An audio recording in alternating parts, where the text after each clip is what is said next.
Friends, good morning and welcome back to my channel. आज मैं आप लोग के लिए लेकर आया हूँ एक खास टॉपिक। ये खास टॉपिक इसलिए है क्योंकि पिछले वीडियोस की तरह किसी भी कोई कंफ्यूज्ड वर्ड्स के बारे में नहीं है। आज हम लोग सीखने वाले हैं कंडीशनल सेंटेंसेस के बारे में। आज का ये जो टॉपिक है वो सिर्फ स्टूडेंट्स के लिए नहीं बल्कि उन सभी के लिए काफी यूजफुल होगा जो इंग्लिश सीखने की इच्छा रखते हैं, वो चाहे रीडिंग के लिए हो, स्पीकिंग के लिए हो या फिर रिटन इंग्लिश के लिए हो। किसी भी तरीके से आपको काफी यूजफुल साबित होने वाला है। तो आइए हम इस टॉपिक को शुरू करते हैं और देखते हैं कि वास्तव में कंडीशनल सेंटेंसेस क्या होते हैं और इनका यूज हम किस तरीके से अपने डेली लाइफ में या फिर अपने रिटन इंग्लिश में, स्पीकिंग इंग्लिश में किस प्रकार से हम लोग कर सकते हैं। तो आइए इसकी बारीकियों को समझते हैं और देखते हैं कि हम इसको किस तरीके से यूज में ला सकते हैं। तो सबसे पहले हम लोग बात करते हैं कंडीशनल के बारे में कि कंडीशनल सेंटेंस होते क्या हैं। कंडीशनल सेंटेंस में हम लोग वैसे सेंटेंसेस के बारे में बात करते हैं जैसे ये हुआ तो क्या होगा, वो हो जाएगा तो क्या होगा, ऐसा होता तो क्या होता, वैसा होता तो क्या होता। यानी इस तरीके की चीजों के बारे में हम लोग कभी कभी बातें करते हैं या फिर सोचते हैं। तो वैसे ही चीजों के बारे में, वैसे ही सेंटेंसेस के बारे में हम लोग इस टॉपिक में बात करने वाले हैं। तो आइए हम देखते हैं कि इस सेंटेंस के माध्यम से, इस टॉपिक के माध्यम से हमें क्या बताया जा रहा है और हम क्या सीख रहे हैं। आइए हम बढ़ते हैं अपने टॉपिक की तरफ। जैसा कि आप देख सकते हैं कि मैंने बोर्ड पर लिखा हुआ है कंडीशनल सेंटेंसेस के बारे में कि ये किस प्रकार से फॉर्म किए जाते हैं, यानी कि इनको किस प्रकार से बनाया जाता है। सबसे पहले हम देख सकते हैं कि कंडीशनल सेंटेंस के बारे में लिखा है a conditional sentence is composed of two parts. यानी कंडीशनल सेंटेंस के दो पार्ट्स होते हैं, यानी ये दो भागों में विभाजित होता है। पहला इसका पार्ट होता है इफ क्लाउज प्लस दूसरा होता है मेन या प्रिंसिपल क्लाउज, यानी इफ क्लाउज प्लस मेन या प्रिंसिपल क्लाउज, यानी ये दो भागों में बटा रहता है। ये इफ क्लाउज इसलिए होता है क्योंकि हिंदी में यदि या अगर शब्द से स्टार्ट होता है, लेकिन इंग्लिश में हमेशा ये इफ शब्द से ही स्टार्ट होता है, यानी कि इफ वर्ड से शुरू होता है। इसीलिए इसको हम लोग इफ क्लाउज के नाम से भी जानते हैं। तो यहाँ पर हम देख रहे हैं कि इफ क्लाउज के बारे में कुछ लिखा हुआ है। तो आइए समझते हैं कि इफ क्लाउज के बारे में क्या बताया जा रहा है। इफ क्लाउज के बारे में बताया गया है कि if clause which states about condition, यानी जो कंडीशन को अप्लाई करता है, जो कंडीशन के बारे में बताता है कि क्या कंडीशन अप्लाई सेंटेंस में किया जा रहा है। और मेन या प्रिंसिपल क्लाउज के बारे में देख रहे हैं कि क्या बताया जा रहा है। कह रहा है कि विच डिस्क्राइब्स कंप्लीशन और non completion of the condition, यानी जो सेंटेंस में कंडीशन अप्लाई किया जा रहा है वो कंडीशन पूरा होगा या नहीं होगा, इसके बारे में ये मेन या प्रिंसिपल क्लाउज डिस्क्राइब करता है, ये उसी को परिभाषित करता है। तो आइए मैंने कुछ एग्जाम्पल भी यहाँ पर लिख रखे हैं जिसे हम लोग देख करके समझ लेते हैं कि ये सेंटेंसेस कैसे होते हैं। तो जैसा कि बोर्ड पर यहाँ पर लिखा हुआ है अगर या यदि कल बारिश होगी तो हम लोग स्कूल नहीं जाएंगे। यानी यहाँ पर ये बताया जा रहा है कि अगर कल बारिश होगी तो स्कूल हम कल नहीं जाएंगे। यानी स्कूल नहीं जाने का कंडीशन ये है कि कल बारिश होना चाहिए, यानी अगर होगी तभी स्कूल नहीं जाएंगे, अगर नहीं हुई तो स्कूल जाना पड़ेगा। यानी यहाँ पर वो कंडीशन अप्लाई नहीं हो पाएगा, यानी कि हम जो चाहते हैं वो हम कल काम नहीं कर पाएंगे। तो इसको देखते हैं कि इसको ट्रांसलेट कैसे किया गया है। इसमें लिखा गया है if it rains tomorrow we will not go to school, यानी अगर कल बारिश होगी तो हम लोग स्कूल नहीं जाएंगे। जैसा कि देखिए, एक चीज मैं आप लोगों को पहले बता दूं और इस चीज को आप लोग काफी बारीकी से देखिए और समझ लीजिए। ऐसे सेंटेंसेस में अक्सर कभी कभी ये होता है कि दोनों के दोनों पार्ट्स सेंटेंस के एक ही टेंस में, यानी दोनों एक ही टेंस में आ जाते हैं। जैसा कि आप बोर्ड पर देख रहे हैं कि मैंने यहाँ पर लिखा है बारिश नहीं हो, यानी बारिश होगी, तो बारिश होगी यानी गी शब्द से ये इंड कर रहा है। और दूसरा जो हमारा पॉइंट है वो भी गे शब्द से इंड कर रहा है, यानी कि दोनों की पॉइंट जो है गे, यानी ये भी सिंपल फ्यूचर टेंस हुआ और ये भी सिंपल फ्यूचर टेंस हुआ, लेकिन इसके फॉर्मेशंस में अंतर किए गए हैं। इंग्लिश बनाते समय हम देख रहे हैं कि इसमें रेंस का प्रयोग किया गया है। रेंस का मतलब वर्ब 5 का प्रयोग किया गया है, जिसका यूज हम लोग सिर्फ सिंपल प्रेजेंट टेंस में ही करते हैं, यानी दूसरे किसी टेंस में वर्ब 5 का यूज नहीं किया जाता है। तो जैसा कि आप देख रहे हैं कि ये गागेगी होने के बावजूद भी, यानी सिंपल फ्यूचर टेंस होने के बावजूद भी इसको सिंपल प्रेजेंट टेंस से बनाया गया है। बाकी आगे का जो फॉर्मेशन है वो ज्यों का त्यों, यानी जिस टेंस में है उसी टेंस में इसको रखा गया है। तो इसके बारे में मैं आपको अभी आगे बताने वाला हूं और इसके स्ट्रक्चर यानी इसके रूल के बारे में बता दूंगा मैं कि इसका यूज आपको किस तरीके से और कब करना है। दूसरा हमारा सेंटेंस है यहाँ पर, यदि वह आएगा तो मैं उसकी मदद करूंगा। देखिए दोनों इस सेंटेंस में भी, इसमें भी गागेगी आ रहा है और इसमें भी गा शब्द है, यानी इसमें भी गा है और इसमें भी गा है, यानी कि दोनों ये सेंटेंस सिंपल फ्यूचर से इंडिकेट यानी कि रिलेटेड है। तो इसको भी इसी तरीके से बनाया गया जैसे कि पहले वाले को बनाया गया है। एक को बनाया गया है सिंपल प्रेजेंट में, जबकि दूसरे को ज्यों का त्यों। का मतलब ये हो गया कि जिस तरह का टेंस है उसी टेंस में उसको अप्लाई करके बनाया गया है। तो पहला सेंटेंस हम लोग का इसमें है if he comes here. If he comes here, अगर वो यहाँ आएगा, यानी हिंदी तो इसका तातेती होता है, लेकिन इसमें हिंदी के अर्थ में यहाँ पर हम लोग नहीं देखना, हम लोग को इंग्लिश के तरीके से देखना है। If he comes here I will help him, मैं उसकी मदद करूंगा। एक चीज मैं आप लोग को ये भी बता दूं, आप लोग के दिमाग में शायद ये डाउट आ रहा होगा कि यहाँ पर भी विल का यूज किया गया और यहाँ पर भी विल का यूज किया गया, जैसे कि ग्रामेटिकल इंग्लिश में बताया जाता है कि आई और वी के साथ में सेल का यूज हम लोग करते हैं, बाकी सभी के साथ में विल का यूज करते हैं। पर मैं यहाँ पर आपको बता दूं, यहाँ पर विल का यूज करने का मतलब है विलिंगनेस। दैट मीन्स ये स्ट्रॉन्ग डिटर्मिनेशन को इंडिकेट कर रहा है। दृढ़ संकल्प में जब भी हम लोग सेंटेंसेस को इंडिकेट करते हैं या फिर ट्रांसफर करते हैं तो उस केसेस में हमेशा विल का ही यूज किया जाता है, सेल का यूज नहीं किया जाता है। तो इसीलिए यहाँ पर विल का यूज किया गया है, सेल का यूज नहीं किया जाता है। और आपको भी सिर्फ विल का ही यूज करना है, सेल का यूज नहीं करना है। तो आइए हम इसको तो समझ गए कि इसके फॉर्मेशंस कैसे होते हैं और ये होता क्या है। अब इसके हम लोग टाइप की ओर चलते हैं कि इनके टाइप कितने होते हैं और ये और भी किस पार्ट्स में होते हैं। तो आते हैं हम इसके पार्ट्स के बारे में, इसके टाइप के बारे में समझते हैं और सीखते हैं। तो चलिए हम इसके टाइप की तरफ चलते हैं। तो आइए अब देखते हैं इसके टाइप के बारे में कि ये कितने इनके टाइप्स होते हैं। तो मैंने यहाँ पर बोर्ड पर लिखा हुआ है टाइप ऑफ कंडीशनल सेंटेंसेस के बारे में। देखिए इसके 5 टाइप होते हैं, ये 5 प्रकार के होते हैं। पहला टाइप इसका होता है जीरो कंडीशनल। जीरो कंडीशनल इसे इसलिए कहा जाता है क्योंकि इसमें कोई कंडीशन नहीं होता है, क्योंकि ये नेचुरल होता है। इसको हम डिस्क्राइब करेंगे, पहले आगे हम बता जाते हैं। जीरो कंडीशनल, सेकेंड होता है आपका फर्स्ट कंडीशनल, थर्ड होता है आपका सेकेंड कंडीशनल, फोर्थ होता है थर्ड कंडीशनल और फिफ्थ होता है मिक्स्ड कंडीशनल। यस, तो इस तरीके से आप देख सकते हैं कि बोर्ड पर मैंने 5 प्रकार इसके लिखे हुए हैं और ये यही इनके टाइप्स होते हैं। तो आज हम लोग जो बात करने वाले हैं, हम लोग 2 टाइप के बारे में बात करने वाले हैं, यानी कि 2 चीज हम लोग पढ़ने वाले हैं। पहला हमारा होगा जीरो कंडीशनल और दूसरा होगा फर्स्ट कंडीशनल। तो इसी दोनों टाइप को हम लोग आज पढ़ेंगे और इन्हीं की यूजेस के बारे में, इसी के यूजेस के बारे में देखेंगे कि इनका यूज हम लोग किस प्रकार से अपने सेंटेंसेस में करते हैं। तो आइए बढ़ते हैं हम लोग अपने टाइप की तरफ, 1 बाय 1 करके दोनों को हम लोग आज सीखेंगे इस वीडियो में। बाकी के जो टाइप होंगे आपको नेक्स्ट वीडियो में मिलेंगे, पर आज का जो टॉपिक हम लोग का है zero conditional and first conditional के बारे में। तो चलते हम अपने आगे इस टॉपिक की तरफ। तो आइए हम बढ़ते हैं अपने पहले टॉपिक की तरफ। हमारा पहला टॉपिक है जीरो कंडीशनल सेंटेंसेस। जी हाँ, इसका नाम ही है जीरो कंडीशनल। अब सबसे पहले हम ये जान लेते हैं कि इसे जीरो कंडीशनल क्यों कहा जाता है। तो जैसा कि मैं आपको बताता हूँ, जीरो कंडीशनल का मतलब हो गया शून्य, यानी बिल्कुल ही जहां पर कोई कंडीशन नहीं हो। तो ऐसे कौन से सेंटेंसेस होते हैं जहां पर कोई कंडीशंस नहीं होते हैं, तो इसी के बारे में यहाँ पर मैंने कुछ चर्चा किया है, कुछ लिखा हुआ है।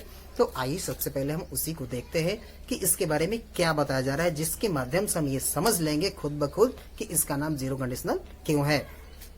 तो देखिए यूज के बारे में बताया गया है, it is use to express the facts which are generally true और अ साइंटिफिक फैक्ट्स, यानी इसका प्रयोग हम लोग प्राकृतिक सच्चाई या वैज्ञानिक तथ्यों के लिए करते हैं, वैज्ञानिक तथ्यों के लिए करते हैं। इसका मतलब ये हो गया कि कोई प्राकृतिक घटना होगी तो उसमें कोई कंडीशन अप्लाई नहीं होगा, या कोई साइंटिफिक फैक्ट होगा तो उसमें भी कोई कंडीशन अप्लाई नहीं होगा।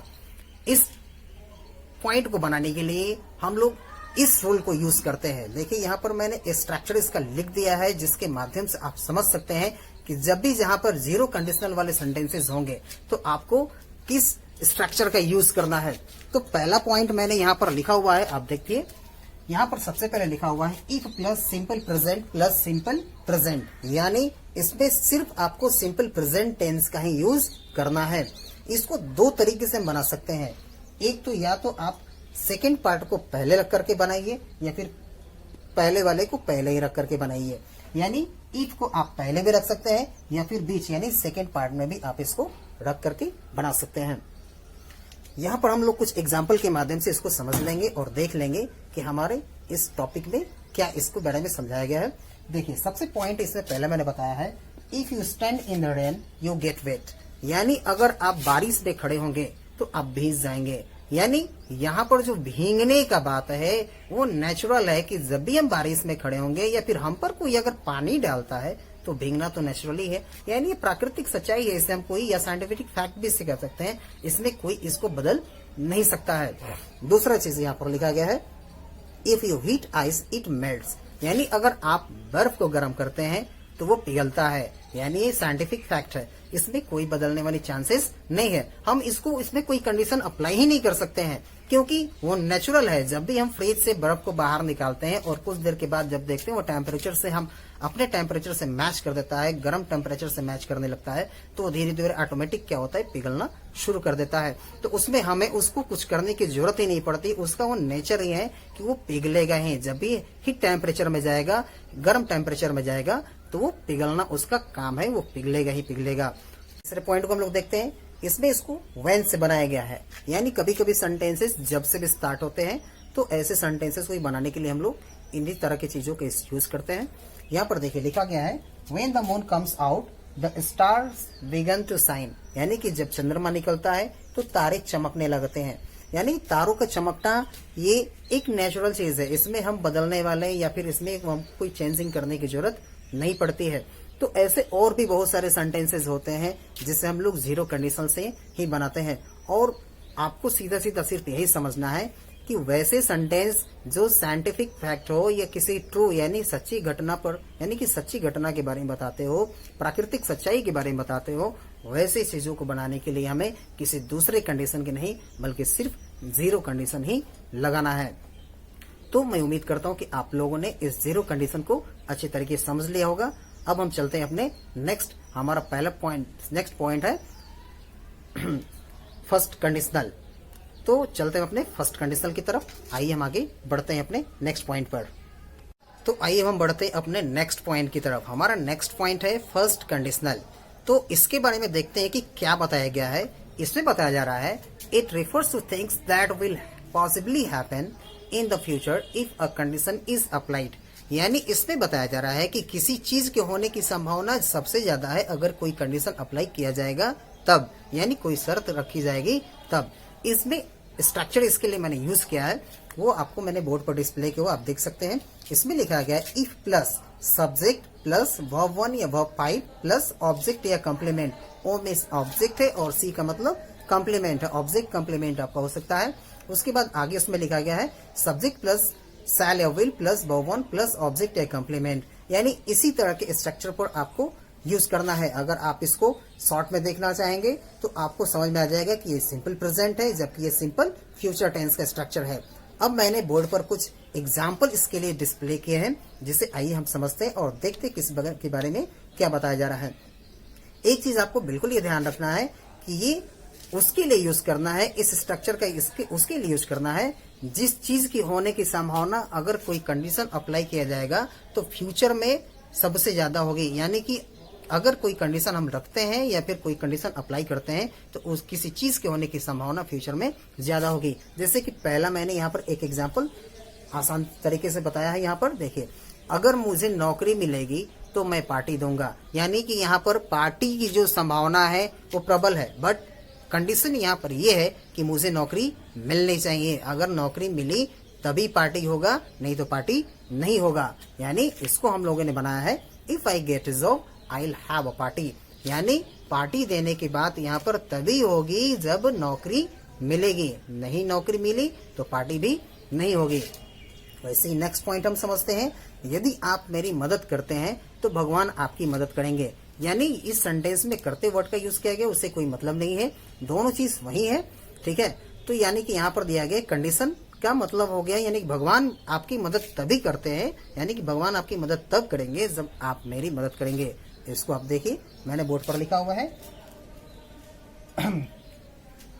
If you help me the God will help me, if you help me the God will help you, यानी अगर आप मेरी मदद करेंगे तो भगवान आपकी मदद करेंगे। वैसे ही एक थर्ड पॉइंट मैंने यहाँ पर लिखा हुआ है, इसमें हम एग्जांपल देख सकते हैं, यदि आप बिल्ली की पूंछ खींचेंगे तो वो आपको नोच लेगी। देखिए, चूंकि ये नेचुरल चीज है, लेकिन इसके बावजूद भी हम लोग इसको इसी तरीके से बनाएंगे।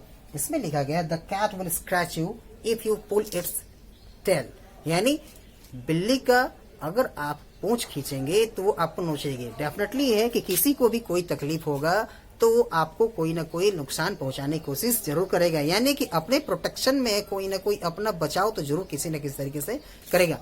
तो चूंकि पहला यानी कि स्टार्टिंग में जो मैंने आप लोगों को समझाया था कि हम उसको दो तरीके से सेंटेंसेस को बना सकते हैं, इफ क्लाउज को सेकेंड टाइम में भी रख सकते हैं या फिर फर्स्ट टाइम में भी रख सकते हैं। तो यहाँ पर जो मैंने सेंटेंस यूज किया है, इसको इफ क्लाउज का जो है वो सेकेंड टाइम में यूज करके इसको बनाया गया है। चूंकि फर्स्ट कंडीशनल सेंटेंस में दो यूजेज होते हैं, दो स्ट्रक्चर्स होते हैं, तो पहला स्ट्रक्चर ये है और दूसरा स्ट्रक्चर फिर मैं आपको अभी तुरंत बता रहा हूं, तब तक आप इसको देखिए और समझिए, फिर हम चलते अपने नेक्स्ट टॉपिक की तरफ। अब हम अपने नेक्स्ट स्ट्रक्चर यानी कि सेकेंड स्ट्रक्चर को देखते हैं कि ये पहले वाले स्ट्रक्चर से किस प्रकार से थोड़ा डिफर है। तो जैसा कि आप बोर्ड पर देख सकते हैं कि इसमें भी वही चीज लिखा हुआ है, यानी कि इफ क्लाउज में इसका भी वही चीज लिखा हुआ है, A plus subject plus verb one या verb 5 plus object plus complement. पर इसका जो नेक्स्ट यानी कि मेन क्लाउज है उसको थोड़ा चेंज किया गया है। इसमें लिखा गया है subject plus model plus verb, यानी कि इसमें आपको यूज करना है मॉडल एक्जुलरीज का जी। तो आइए अब इसके एग्जांपल्स को हम लोग देखते हैं कि इसके एग्जांपल किस प्रकार से सेंटेंसेस में आएंगे, यानी कि मॉडल सेंटेंसेस, मॉडल वर्ब वाले सेंटेंसेस हमारे एग्जांपल में किस प्रकार से यूजेस होंगे। तो पहला एग्जांपल यहाँ पर लिखा गया है, यदि आप इस पद के लिए योग्य हैं तो आप आवेदन कर सकते हैं। देखिए, सेंटेंस के लास्ट में जो है ये सत्ता वर्ड है, यानी कि ये जो चीज है सत्ता वर्ड, ये मॉडल वर्ब से बिलोंग करने वाली चीज है और इसका प्रयोग हम लोग मॉडल वर्ब के रूप में करते हैं। तो आइए इसकी ट्रांसलेशन को देखते हैं कि इसमें इसको क्या बनाया गया है। If you are eligible for the post you can apply for it, यानी यदि आप योग्य हैं तो आप अप्लाई कर सकते हैं। देखिए, यहाँ पर कैन का प्रयोग किया गया है, जबकि ये हम लोग का इंडेफिनिट टेंस ही है। अब देखते हैं नेक्स्ट एग्जाम्पल। इस पे नेक्स्ट एग्जाम्पल के बारे में बताया गया है, अगर आप अपना वजन कम करना चाहते हैं तो योगा अवश्य करें। यहाँ पर भी देखिए अवश्य शब्द का प्रयोग किया गया है, यानी कि इसमें भी मॉडल वर्ब का यूज करना है हम लोग को। तो अब देखते हैं इसके ट्रांसलेशन के बारे में क्या लिखा गया है। If you want to lose weight you must do yoga, यानी इस पे भी मस्ट का प्रयोग किया गया है, यानी इस सेंटेंस के स्ट्रक्चर को ये सेंटेंसेस फॉलो आसानी से कर रहे हैं। नेक्स्ट एंड थर्ड पॉइंट हम इसका देखते हैं। लिखा गया है यदि बारिश बंद हो जाती है तो हम लोग घूमने जा सकते हैं। देखिए, इसका भी एंडिंग पॉइंट सकता वर्ड यानी कि मॉडल वर्ब से ही हो रहा है। तो आइए इसको इस ट्रांसलेशन को भी देखते हैं। लिखा है if it stops rain we may go out, यानी अगर बारिश बंद होती है तो हम घूमने जाएंगे। तो दोस्तों, मुझे उम्मीद है कि आप लोगों ने इस चीज को अच्छे से समझ लिया होगा और आपको ये समझ में आ गया होगा कि कंडीशनल सेंटेंस क्या होते हैं और कंडीशनल सेंटेंस के टाइप कितने होते हैं। और जैसा कि आज मैंने आप लोगों को दो टाइप इसमें बताया है, फर्स्ट हमारा था जीरो कंडीशनल और सेकंड टाइप था फर्स्ट कंडीशनल। तो इन दोनों टाइप को आप लोगों ने अच्छे तरीके से देख लिया होगा, समझ गए होंगे और सीख भी गए होंगे। तो आप इस तरह के सेंटेंसेस के बारे में अधिक से अधिक सोचिए और ज्यादा से ज्यादा प्रैक्टिस करिए, क्योंकि ये 2-4 सेंटेंसेस बनाने से या देख लेने से हमारे कॉन्सेप्ट क्लियर नहीं होते हैं। जब तक हम अपने से और खुद से सेल्फ प्रैक्टिस नहीं करेंगे तब तक हमें कुछ भी आने वाला नहीं है। तो आप अधिक से अधिक घर पर अभी इस लॉकडाउन का पूरी तरीके से फायदा उठाइए और इसमें आप अधिक से अधिक सेंटेंसेस को सोच करके उसमें बहुत ज्यादा प्रैक्टिस कीजिए ताकि आप उसमें अच्छे तरीके से परफेक्ट हो सकें। और इसके नेक्स्ट टॉपिक में यानी नेक्स्ट जो इसका हम लोग का टॉपिक है यानी कि सेकंड, थर्ड और मिक्स्ड, ये हम लोग अपने नेक्स्ट वीडियो में देखने वाले हैं। तो फिलहाल आज के लिए इतना ही, फिर हम लोग मिलते हैं, तब तक के लिए टेक केयर, बाय बाय।